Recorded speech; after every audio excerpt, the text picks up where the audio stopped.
um, for a small round table on anti-racist 18th century, and I didn't really know what to say or how to say it. So this is what came out, but actually realizing now I've got something that requires a lot more work and attention. Okay, let's get on with it. Um, So I want to acknowledge first that a lot of what I've got here are from other researchers who have gathered materials in the National Archives of Trinidad and Tobago, and they've been incredibly generous in sharing digital material, and they're doing their very best. One of those of us who work in Global South histories know, or Indigenous histories as well, know that the preservation of some of these materials is very, very difficult, especially in the Caribbean, where they're subject to infrastructure and weather, physical threats as well. Also the Caribbean History Archives that have been assembled digitally by Gerard A. Besson, who has passed away now.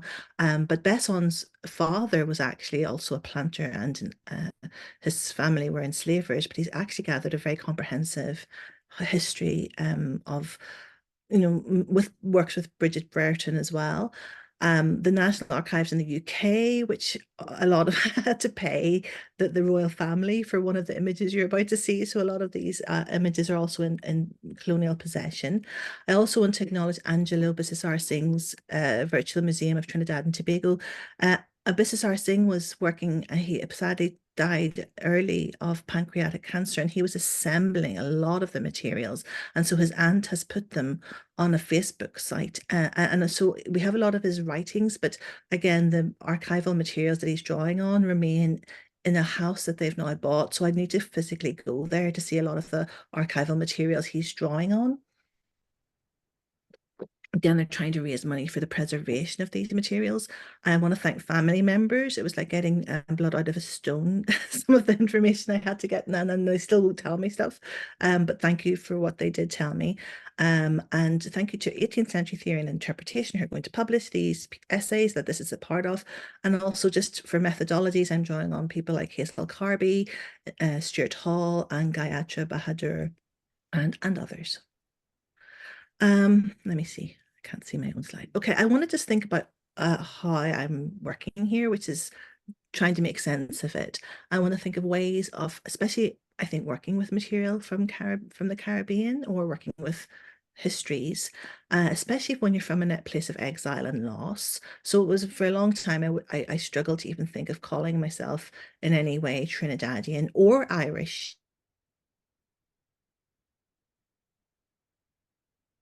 places. And again, as somebody like Stuart, ways of thinking about that, not belonging at the same time. So sometimes one's knowledge, and again, thinking that I know anything about these places, that you're carrying knowledge via loss, rupture, or exile, also knowing through not knowing. There's a lot I don't know. So that how do you write what you do know, knowing that there's so much you don't? But I'm joined on Sylvia Winter's idea of abduction, that where some of us are writing within still being abducted by the colonial system. And thinking and feeling from spaces and histories of de-indigenization. And of course, having worked in Turtle Island now for a long time, I'm highly aware of how important centering Indigenous histories are, but a lot of us have also been de-indigenized, and where does that space leave one? And mixedness is a fantasy, but of that mixedness, and of not trying to recover, not being able to recover, and not also wanting to. And I think it's quite important to say that there's no part of me that really thinks I could identify with my great grandparents who traveled from India. I don't think of that as a point of Indigenous belonging or identification, really in any way, to be honest, and that might just be me. So I'm thinking of Derek Walcott's metaphor for gathering up the fragments of Caribbean culture. But I'm also aware, as I started to write, that I actually was, from growing up in Trinidad, nevertheless a witness of Indigenous resurgence in the Caribbean, often via name places, which I'll talk about in a minute. And I also want to thank my colleagues here, especially Kate disappeared, but she's other people working on testimonial in the borderlands, but really my students in UTSA who taught me how to write from a space of lived experience as a legitimate side of knowledge.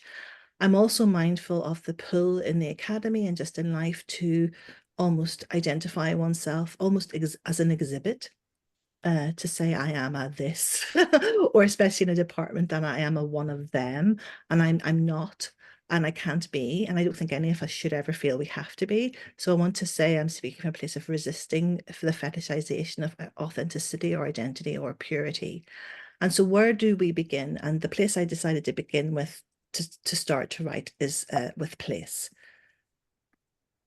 Here are just some Arawak words that I realized I would have said every day in my life in Trinidad, and their place names. So Aruka, the Caroni, I've been to the Caroni swamp and where the scarlet ibis roost. Kurukaye or Kairi. This is, the island, the original name for Trinidad, and many other of the islands seems to be a variation of the Arawak word for island. Kairi, Erie. Um, Guayaguayari, another place, means clay. Togo, a lot of these are beaches, and Chinapuna, um, meaning on the water. So there's a lot of places I would have visited regularly, Chagaramas and so on, that are all retain their indigenous name places. And of course, a lot of places don't. I'm also thinking of Sylvia Wynter's work as a help, and Aaron Kamagisha has written a wonderful book on beyond coloniality, which I obviously comma meant to put in there. But this is from Sylvia Wynter's Black Metamorphoses, which was her unpublished thesis. New natives in a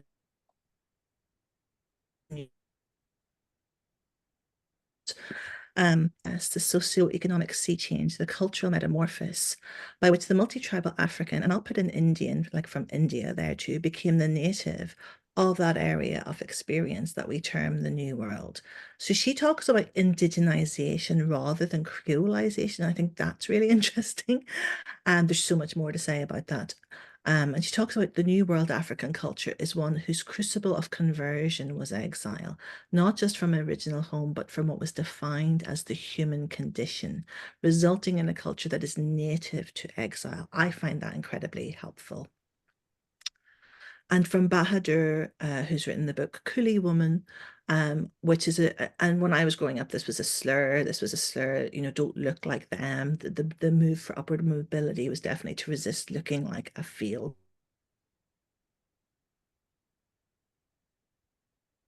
In a way, which is interesting too. So the movement to reclaim the word coolie is to invest it with pride and subvert the old stigma. It's at least a generation old. And she quotes the poet Rajkumari Singh, who says, proclaim the word, identify with the word, proudly say to the word, I am a coolie, insisting there's no shame in origins as indentured labourers. I'll skip Emmy Césaire, but I find him very helpful too. No, I said when I was going to do this paper, a colleague in the UK who's also a Trinidadian did this tweet, and I said I'd begin with it. If you are studying the Caribbean or South Asia or other places exploited by colonialism, and you are not citing local knowledge and scholars from the region, what are you doing?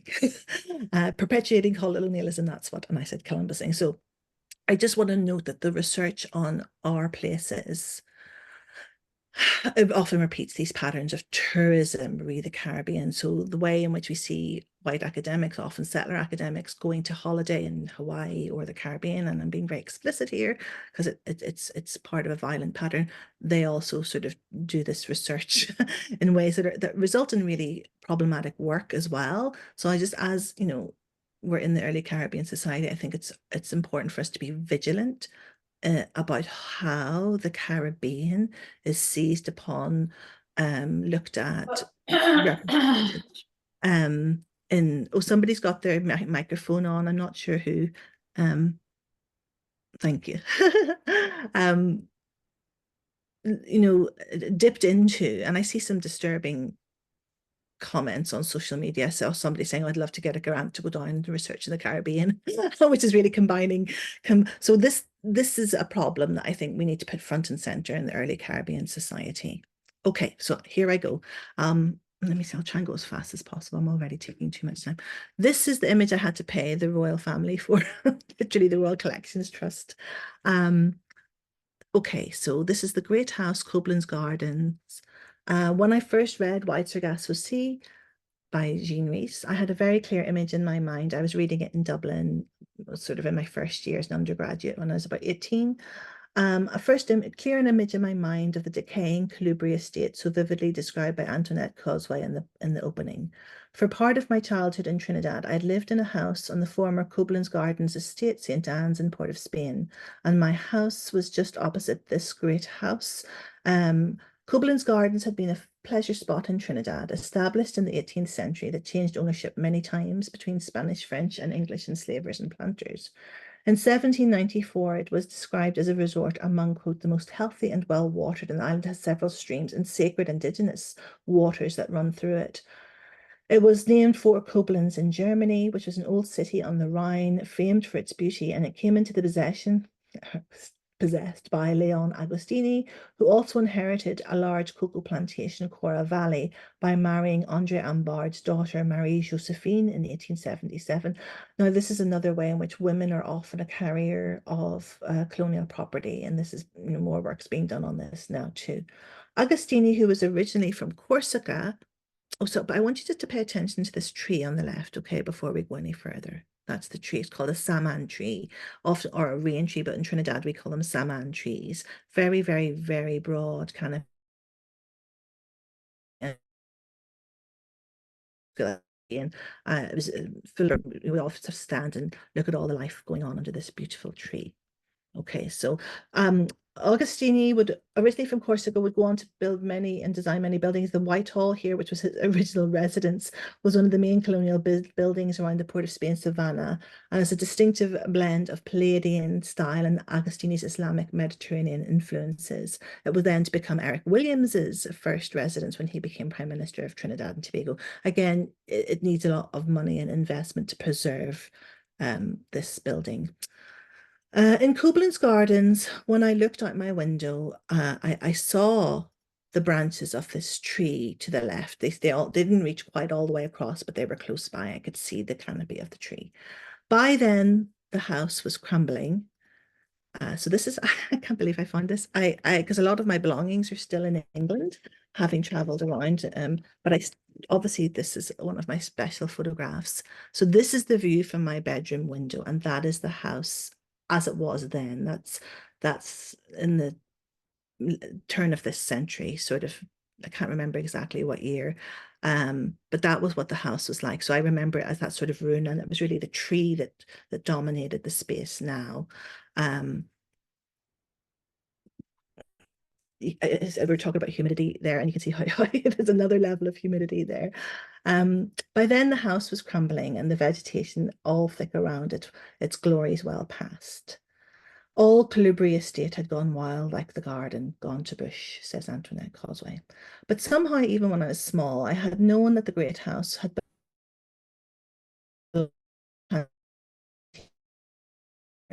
I'd understand, in one of my visits back home, obviously went back and forth, back and forth. It was a place for entertainment, and the idea that people whose wealth was linked to slavery always bothered me, even when I was a child, because I just on a childish level, I couldn't understand how you could create somewhere beautiful and own enslaved people. I couldn't understand how you could do those two things. The slave owning 18th century and the master's house, all that it meant and all that it left in its wake was right outside my childhood bedroom window. The wake, in part, is the disaster, occasioned by the fact that, as Christina Sharp notes and Eric Williams, the history of capital is inextricable from the history of Atlantic chattel slavery.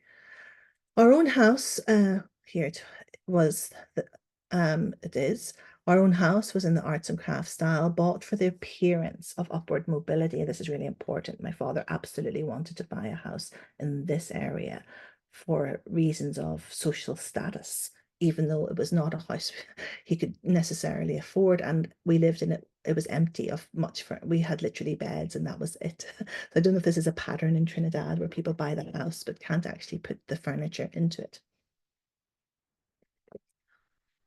Is so prized by Trinidad's East Indian professionals. V.S. Naipaul cruelly mocks Mr. Bishwas for wanting a house.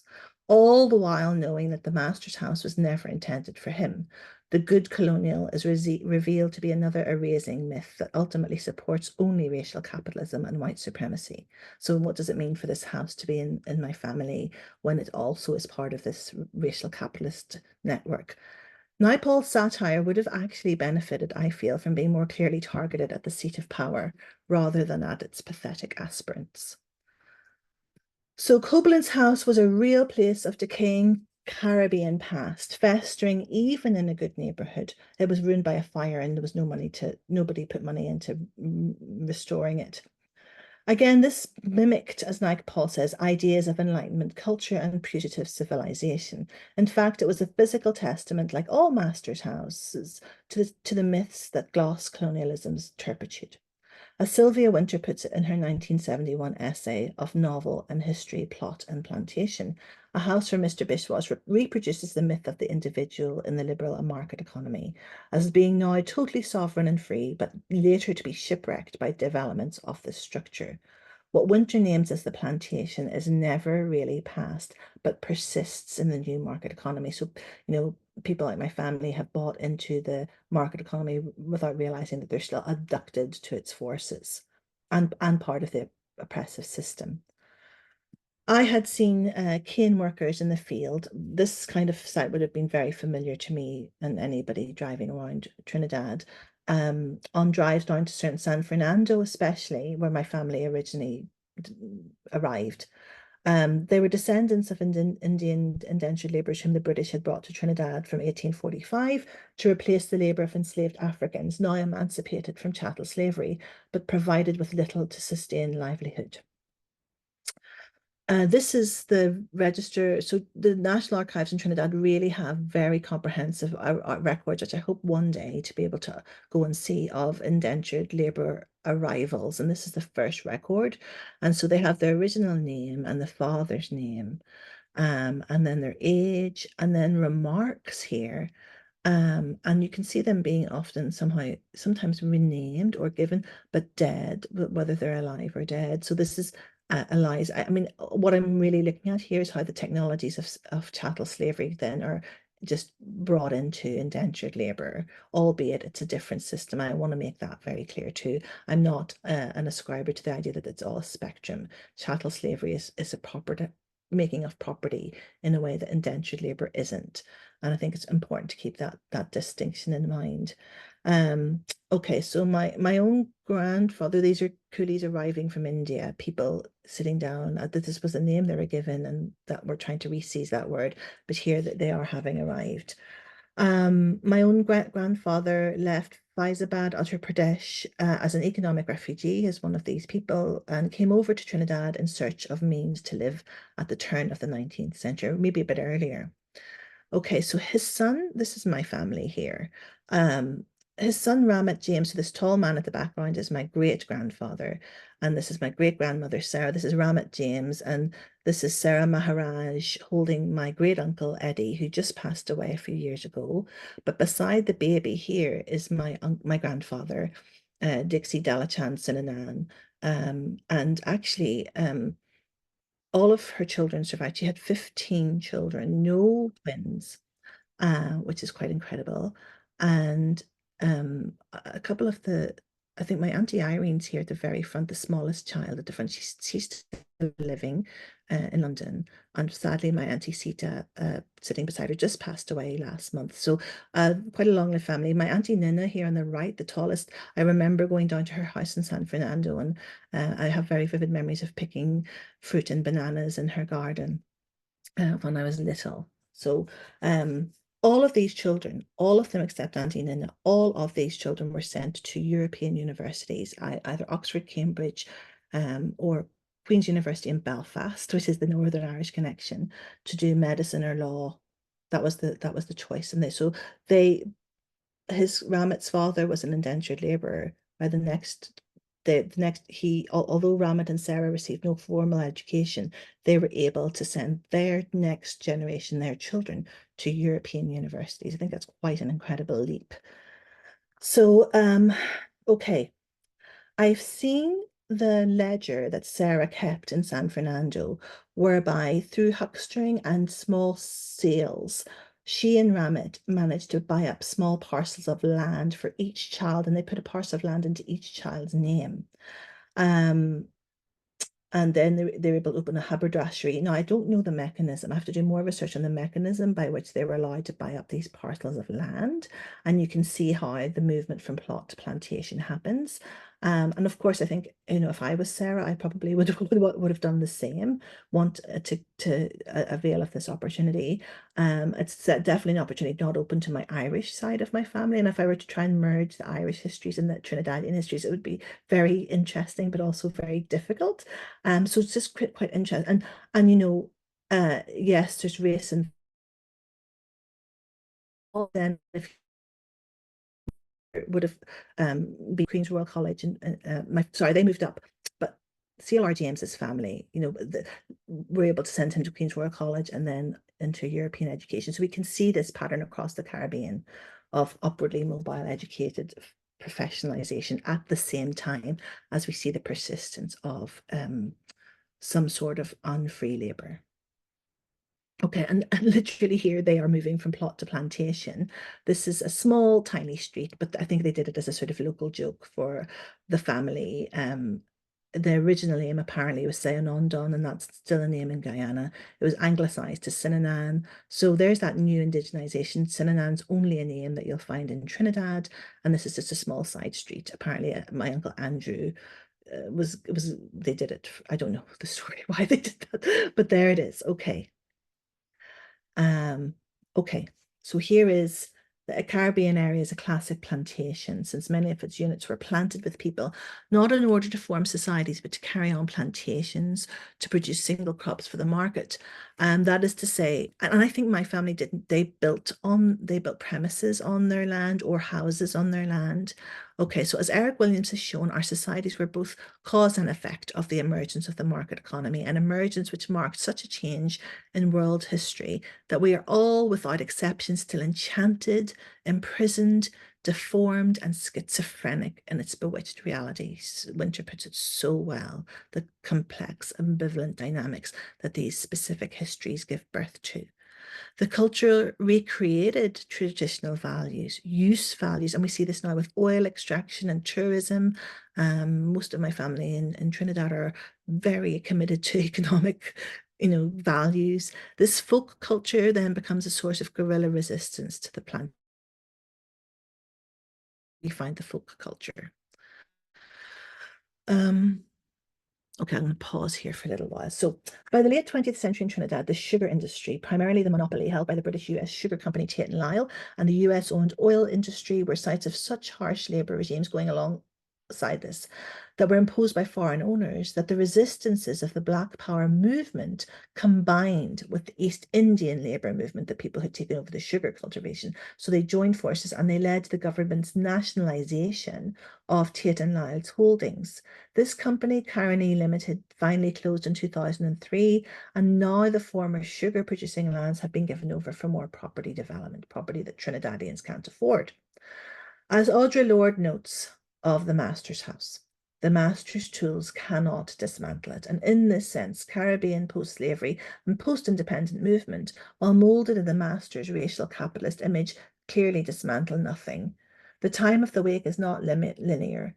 These dynamics between plantation produce and land as property that have defined colonized Trinidad go right back to the 18th century, beyond to when the Great House was established and slavery, sugar, cocoa, and property worked together in racial capitalist formations. It's a microcosm for the forces at work throughout the Caribbean for over 200 years. Angelo Bisesar Singh, a local Trinidadian historian, explains that under Spanish rule in 1783, so I'm taking you back to the Great House now, Trinidad was opened up to colonial immigration and settlement from the French Caribbean islands when the King of Spain issued the cedula of population. So Trinidad had been relatively unused and uncolonized.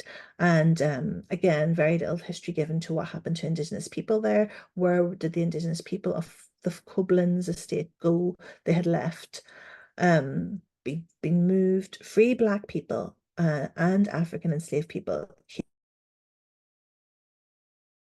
to Trinidad in a large quantity. Now, there were a huge number of free. Okay. In 1794, 1,395 acres of the area around Koblenz were given to a Martinican royalist, Monsieur Jamal, who then sold a sure how to keep them all together. But I was able to find this through booksellers who I've actually been working with on another manuscript, and they have this they have this piece of paper, which is a docket of sale to the Baron and a French royalist, Baron Jean-Charles de Montalembert, a mixed son of French noblemen from Grenada. Now, the other thing about Trinidad's history is that they took in a lot of the former Haitian royalist, French royalists with their enslaved people, because they were going to be loyal to the British. Okay, so that's another little twist in the tale. So that a lot of the a lot of the colonists from Haiti moved to Trinidad and put their loyalty to the British. But they were also breaking enslaved people who were part of the Haitian revolutionary culture, and that had consequences. So, anyway, at least some of the money for purchasing his territory in St. Anne's, where Koblenz Gardens sits, came to Montalembert directly from his significant part against Haitian revolutionaries in the 1790s. So he's able to buy the money where the great house, buy the land where the great house is, because he's been recompensed for trying to put down the Haitian Revolution. He was part of a wave of Haitian royalist planters and their enslaved who were resettled in Trinidad. Montalembert had commanded the Legion Britanniques of St. Dominique, a force of 1,200 men composed of white colonials and recruits from Europe, and possibly some free mixed-race Haitians. This is a bill of exchange for supplies held by William Rees Company. It's signed by Montalembert and John Wigglesworth, who was an agent to the commander of the British forces in Haiti and later Britain's envoy to the leader of the Haitian Revolution. So he's Toussaint Louverture, who was so they were in contact with each other.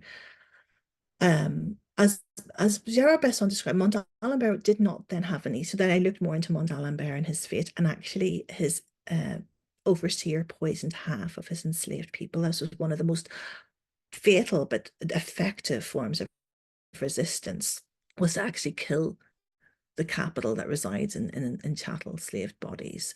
So and he had to sell then Montalembert. So that's how it comes into Andre Lombard's ownership. Okay, as if this is not a sufficient weaving of Black Atlantic history to be read from the one side of the great house, Montalembert's grandson, Jacques Arthur Mark, is listed as an awardee of compensation for 46 enslaved people on the Lamety estate in Trinidad.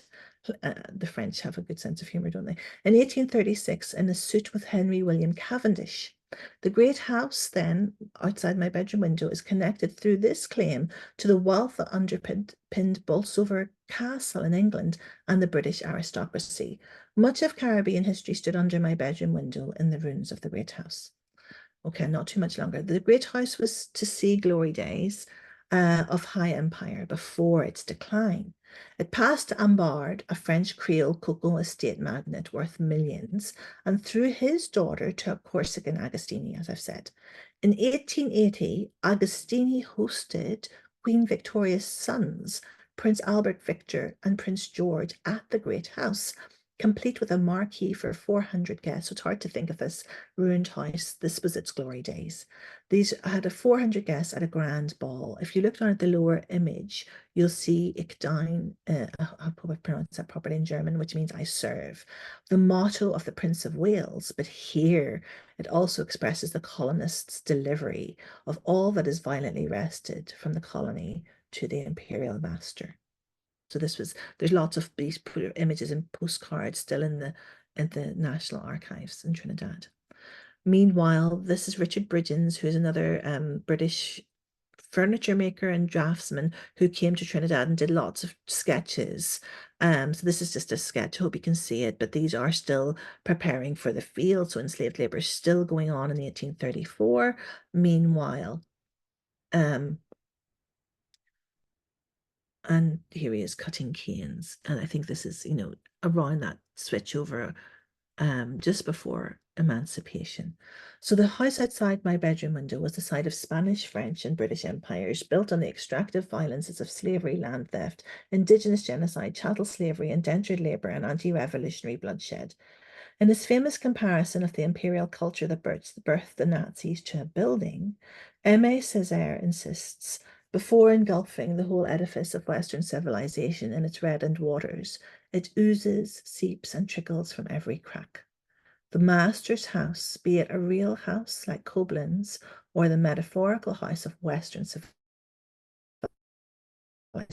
in the blood that requires its own. And I draw on Audre Lorde's house essay, clearly, the master's house. Well, tools will never dismantle the master's house, as I try to complete another book on slavery and slave masters. But in many ways, this project occurs from within the master's house because I'm analysing philosophies and beliefs and sensibilities. I'm using all the tools of the 18th century. Lorde's refusal of the master's tool is born out of her call for modes of communal survival for those of us who stand outside of the circle of this society's definition. And she says only solidarity across outsideness can make us strong through our differences. If this is true, then abolition requires us to be aware that we are paradoxically trapped inside the master's house while also being outside. We're inside and outside at the same time.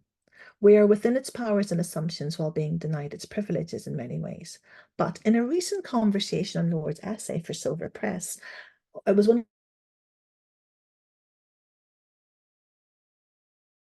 when everybody went virtual, and I tend to support reworded Lorde's formulations. And she says, in some ways, I've always thought, well, those are the only tools that in some way can dismantle the master's house, and that they are not his tools in particular anyway.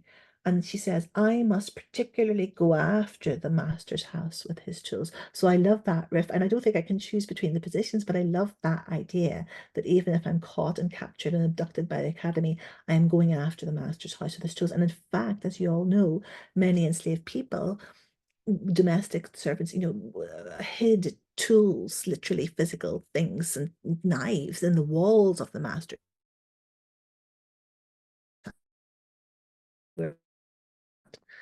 Spiller's University, and she says, we're looking what's happening in Colombia now. We're playing around with the master's tools. We're discovering ways that the master's tools can be altered to fit our hands and our purpose. We can smuggle tools into the master's house, and in this case, Caribbean and Black Studies thinkers like C.L.R. James Winter, Cedric Robinson, Paul Gilroy, Dion Brand, to name just a few, create new purpose. The stakes of this work for the Caribbean itself must be recentered in the work of 18th century studies. The dichotomies between plot and plantation that Winter describes are those between a radical alternative to coloniality, a point outside, and those who justify and defend the system.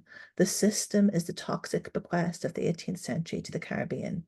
In his powerful reading of Winter, Aaron Kamugisha is clear that the potential result of reconciling this rift between plantation and plot is nothing less than the end of living in a state of colonial abduction in the Caribbean. This is the Great House. Now it's been turned into apartments.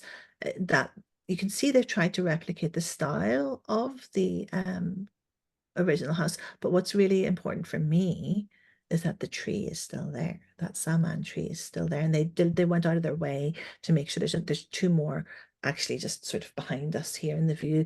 So there's a huge canopy around this area. So they did preserve the tree. I've never been able to ignore the power and violence symbolized by the master's house that has always defined the 18th century Where for the hell me. would this have come from? Where would I'm this have sorry. come from? By the bikes. Oh, sorry. Okay. Well, I'll just stop there. Yeah. Okay. There. Okay. Okay, thank you. Ooh, wait.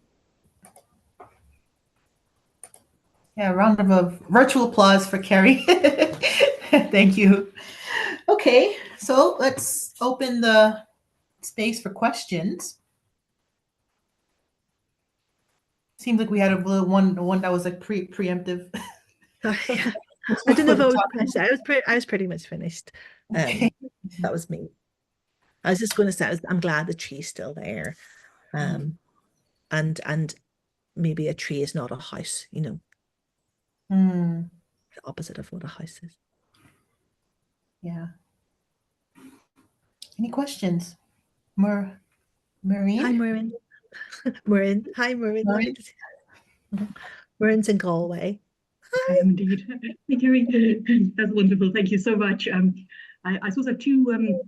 First of all, I wanted to ask a little more about the paying of the royal family for photography rights. I think I may just wanted to say that and go, haha, and to invite you to talk a little more about that. The main question, though, I suppose not much of a question as one of those annoying, how fascinating, please talk more. I'm haunted by your wonderful image of the big house in Irish terms without the furniture. Yes. I suppose I just wonder, would you unpick a little more the desire there? Is it about the master's house? Is it seen as a kind of moment of pure economic triumph? This is the height of society. I know you can't really unpick race and colonialism and money in that desire, but I suppose I just thought it was a wonderfully vivid image, and I just wondered if you talk more about the types of desire involved in moving into that big house with only the beds or whatever. I know, because this is the thing, no, absolutely, Maureen. And, gosh, honestly, when I was sort of putting this together, I was like, oh my gosh, the parallels and differences with Ireland and similar sort of moves. And although, okay, so if anybody's read Mariah Edgeworth's Castle Rackrent, I was thinking at the end of it, right? So at the end of Castle Rackrent, Thady, who's been the sort of subversive servant, his son Jason converts to Protestantism so he can then buy up the rack rented estate of the rack rents, but then they become the rack renting, and then we end up with Fine Gael.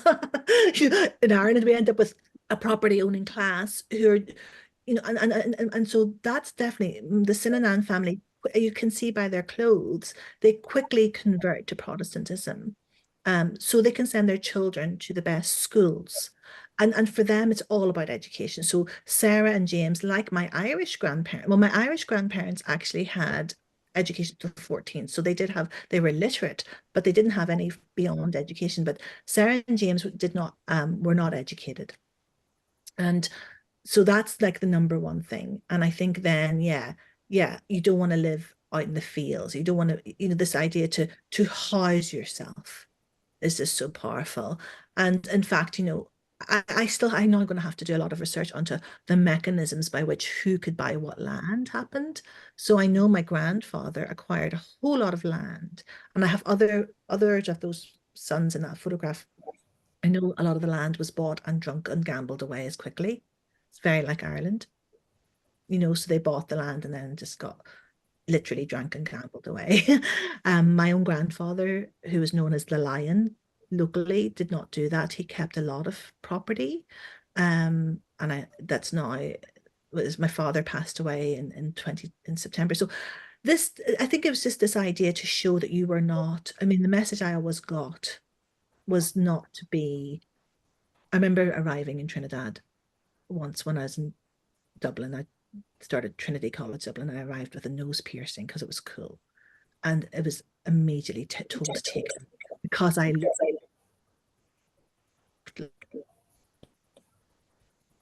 it signified some sort of primitivism. So it's like we are our worst enemies. We colonized subjects by fully into.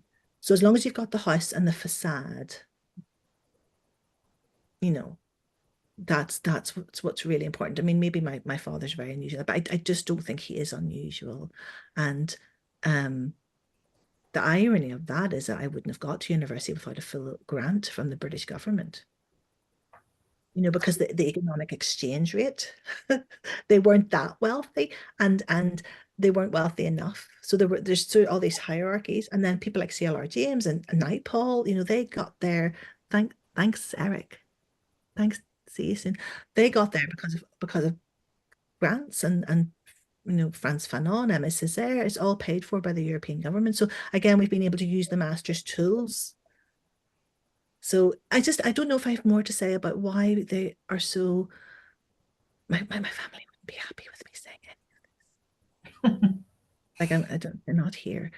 So I think it's okay. But like, no, like even my immediate cousins now, you don't talk about this side of it. You'd be proud of what you've done. So yeah, I don't know if there's similar Irish upward mobility where people have the gaff but not the stuff inside it. But it's there, you can see the parallels. Absolutely, I think it's good. I think it's some fascinating parallels, and not wanting you to put out both your family further, but I hope you may be contemplating a mem as well. As there's really powerful academic work here, but I'm just thinking of the more recent, particularly in Irish writing. There's been fascinating experiments with sort of, if you like, academics writing brilliant memoirs, and I really think you have the bones of one right here. So anyway, thank you so much, Kerry. Thank you so much. Thank you. Yeah, I'm already now cast because I refuse to do, like, honestly, I refuse to do law or medicine. I couldn't do medicine anyway. I just can't do that. I can't count. But me even not doing one of those subjects was a massive problem at the time. So yeah, yeah, Quinn keeps telling me I have to write this all up, but oh, thank you, Miriam, thank you. Okay. Any other questions?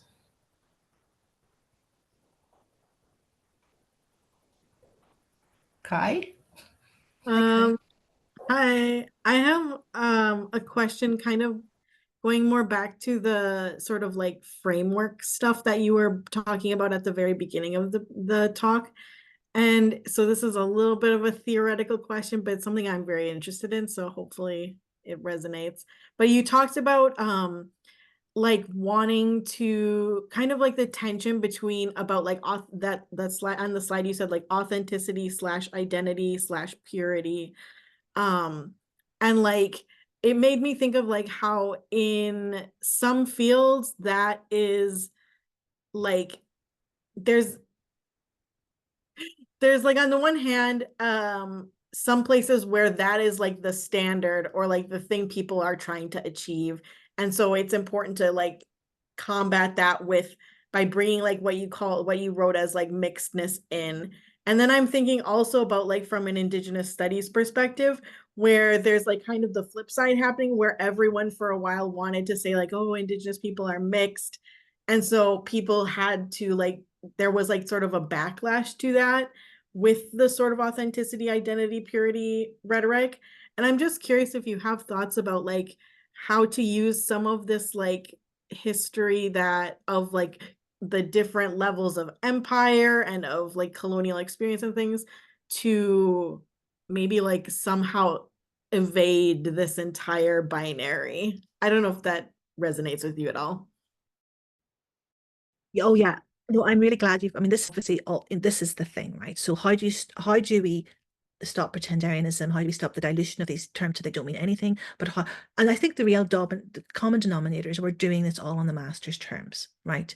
So if you're, in the Caribbean, it's on the master's terms, even though the structures of property are different. The dynamics are the same, but the specific iterations of them in Ireland, Turtle Island and the Caribbean, they're different. But nevertheless, we're still doing it on the master's terms. And moreover, the situation we find ourselves in right now, whatever specific situation that is created by the master's power and structures. So I would like to find a way for us all to step outside this. Now, of course, I say things like new indigenization, quoted by Sylvia Winter, really, really carefully, because I just can wait for the pylon for that, right? And there is a huge argument going on. And this is what really upsets me is that, okay, how am I going to, if I follow Merrin's guidance, which I'm grateful for, and try to write this, what I would want to write is that growing up as a child in Trinidad, it was my place. I felt a deep, deep belonging to the tree, to the sounds, to the smells. Is that colonial possession, or is that new indigenization? Or is there another way we can think about that? Because children don't know that they're caught up in colonial capital property systems. But then what do I say to a white settler Canadian who is, communing with the river that they're canoeing down as their leisure time, right? So that is a question we've got to think of, and this is why I think place is so important. What are the structures via which we are in place? And so I would want new indigenization to be true for people like me, but I don't want white settlers to be able to use that as a way. But I also think that the more white settlers and European settlers who care about place and care about caretaking place, that is important too. So, I think it's possession and dispossession is maybe the axis we have to think of. So I feel incredibly compromised by my family's acquisition of property. And I thought, well, that makes me not pure in the academy's eyes, right? Like the way, you can't claim that relationship to land that's held up as, oh, we have, do you know what I mean? I'm not pure. My family's history is not pure in that sense. Again, I don't think this pertains in Ireland as much, this idea that you're, indigeneity in Ireland, travelers, that's not really valued. People's Irishness isn't necessarily compromised by landholding. So I would like to think we do need to think, Kai, of ways of burning down the master's house altogether, with the master's. So it's so complex. And one thing that's really in my mind as Zionists talk about indigeneity is that in no way do I think that I'm indigenous to India. Now that just might be me, and that's only like 150 years gap. But there's no part of me that thinks of that as a site for my identity. And maybe that's because the rupture was so harsh. And that's because, and I don't have that thing where I think of my ancestors either in that way. And that's because I've got Irish people. I've probably got some really unsavory people, when we dig into things, who sold out, who betrayed. So, and this is all a very long-winded way of saying that I do, when Paul Gilroy came over to the United States, he had to leave because his ideas of Black Britishness and Black diaspora were so counter to African American ideas of Blackness and identity that you can look into, there's a huge argument, and still happens on Twitter every so often.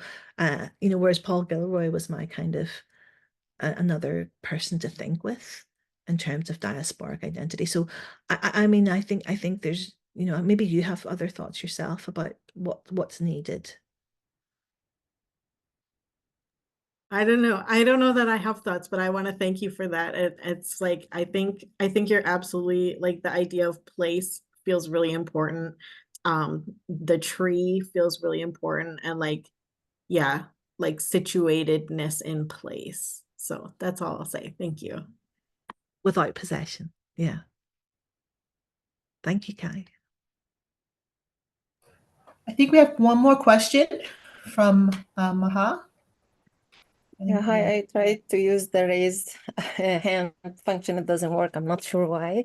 So, Kerry, I want to thank you so much for this informative presentation. I learned a lot about the Caribbean and colonialism, as I was recently reading The Legacy of Violence, History of the British Empire for my thesis proposal, and I came across all these this colonial violence and all that. So my first question is, like, I understand that colonialism in the Caribbean was deeply gendered. I came across that information, and I wonder about, I need to learn more about the experience of the women in your family about that and colonial violence, what they experienced and how it impacted the next generations. And my second question, you touched on it like in the previous question, but I wonder, like, if your identity, like you said, you can't identify like with Indian or the Trinidad or Irish, because all these places experience colonialism at its worst forms. And I wonder, like, how that impacts your identity. How do you feel about yourself and about your family members? And, thank you. Thank you so much for that really important question, Maha. And honestly, the second question is like, I have no idea. And I actually used to get really angry when people would ask, when I used to the United States, to Texas, and people started using words like a black colleague, a white colleague. It was a total shock to my system because I just come from England where people don't use these identifiers. And, you know, I had a black woman mentor who was like, well, you must know how you identify. And I was like, I just don't. I don't know what words I use to say who I am. And I'm not sure I do. So, and even for an essay that Kai and I, we were in a cluster of essays on thinking about new indigenization methodologies for romantic studies, and we were asked to identify. So, and I asked my students, you know, in San Antonio, I said, okay, so what, you know, I've been asked, I think I'm an immigrant settler, and they all got really upset. They said, no, you're not a settler. I said, but I am, and I am benefiting. So we came up with Caribbean diaspora settler. And I think that's a good description. I think positionality and identity aren't necessarily the same thing. I think identity, and the only time I feel happy thinking about my identity is when I either think of like literally place, like being in Ireland physically, you know, standing on a Donegal beach, or or standing under that tree, or you know, picking mangoes in the garden is only the place that I feel an anchor drop, if that's the right word. But there's lots of anchors dropping, and in Canada, it's, I don't know what I would feel. But as for the women, I mean, I have to say, like, this is where Naipaul, even though he's a total traitor as well, got so much right. There's a lot of domestic violence, a lot of domestic family violence in my own family. You know, it was part of a sort of East Indian maleness that was incredibly destructive and toxic. And I think that you're absolutely right. We have to find ways, even I'm breaking a massive taboo saying this, ways to break those colonial structures. So, and I mean, in schools, like the school I went to, like it was, we were beaten regularly, and it was racialized. The darker skinned children and the black children got beaten a lot more than the children of with lighter skin or with professionals in the family. So we replicated those systems. I know Sarah was my great grandmother. Although she had 15 children, I mean, I don't know. Just having had two, my mind boggles at how a body can have. My Irish grandmother had 8, which seemed a lot, but 15 individual children. And she was married, you know, she started having those children from the age of 16. So that's another colonial structure. And yet she was the one, she drove the land buying. She was the administrator of all of that. And maybe that's exactly why. So I think if we think of oppression and possession in that sense, it's very different, isn't it? You know, so those are really, really important questions. But you know yourself, I mean, the people won't talk.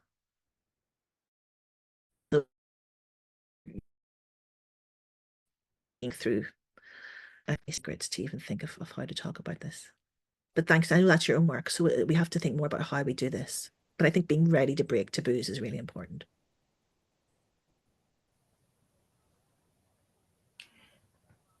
Okay. Thank you. Thank you once more. Kerry, we can give Kerry a little bit of a thank you one more time. Right. So we're going to break now. We'll end now. Thanks for coming, everybody.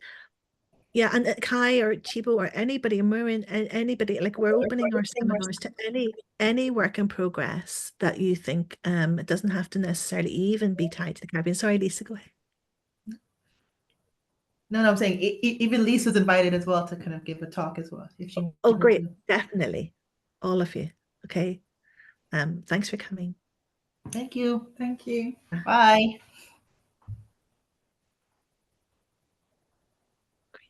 Bye, Maureen. It's so lovely to see you. Hope you're keeping well. Okay. Yes, thanks, and wonderful. Thanks so much, Kerry. Lovely break in a very busy day to just think about these concepts. So yeah, short concepts. You know, it was a chance to wrestle with things.